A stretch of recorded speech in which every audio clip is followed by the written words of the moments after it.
Hey, welcome back to Interesting Simplified. I'm Terry. Today we're diving into the amazing animal science behind how deep-sea creatures survive where nothing should live.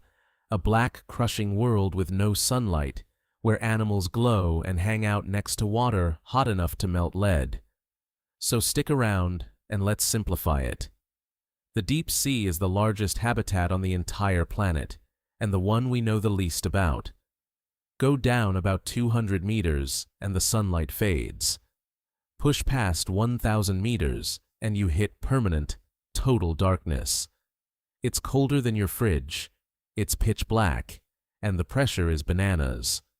At the bottom of the deepest trenches, the weight of all that water is like stacking dozens of jumbo jets on every square inch of you. You would pop. For a long time, scientists thought the deep ocean was a lifeless desert. Nothing could take that pressure. Nothing could survive with zero sunlight to power it. They were spectacularly wrong. Start with that crushing pressure. Why doesn't it flatten these animals into pancakes?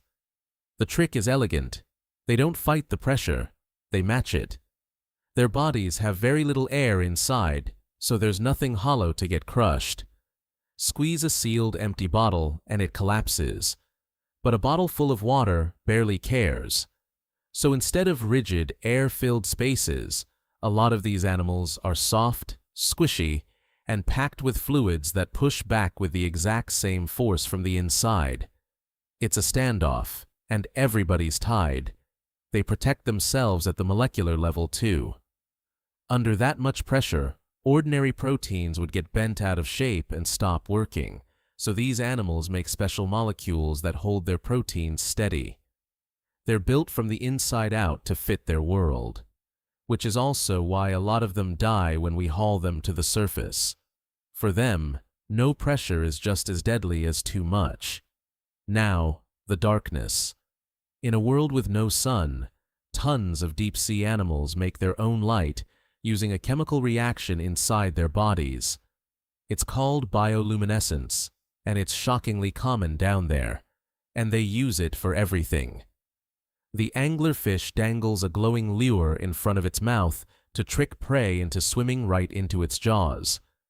Some animals flash light to confuse a predator. Others use it to find a mate in the endless dark. Life didn't give up on light. It learned to build its own. Here's the deepest question, pun intended. Up top, almost all life runs on sunlight, through plants. So what powers life where sunlight has never reached?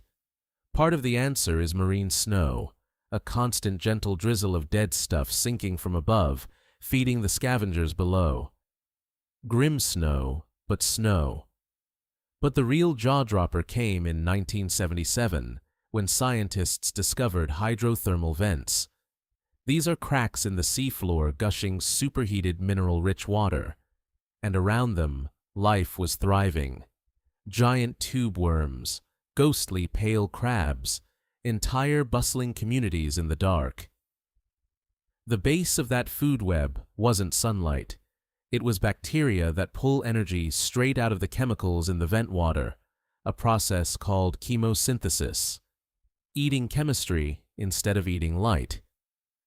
The first thriving ecosystem we ever found that runs on chemistry instead of the sun. Life had found a totally different power outlet. So why care, up here in the cozy light?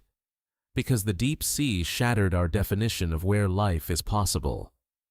If living things can thrive in crushing darkness, powered by chemistry next to near boiling water, then life doesn't need sunlight, and it doesn't need comfy conditions. It just needs energy and some way to grab hold of it. That one idea transformed the hunt for alien life. Scientists now look at the icy moons of Jupiter and Saturn, worlds with dark oceans under frozen shells, maybe warmed by vents just like ours. The creatures in our own deep sea might be a living preview of life on other worlds. To find aliens out there, we might first need to understand the anglerfish down here. We've mapped more of the moon than the floor of our own ocean, and every trip down drags back something stranger than we could dream up. If this fascinated you, drop a like and subscribe, and tell me in the comments, would you take a trip to the bottom of the ocean if you got the chance? Thanks for watching, and I'll see you in the deep next time.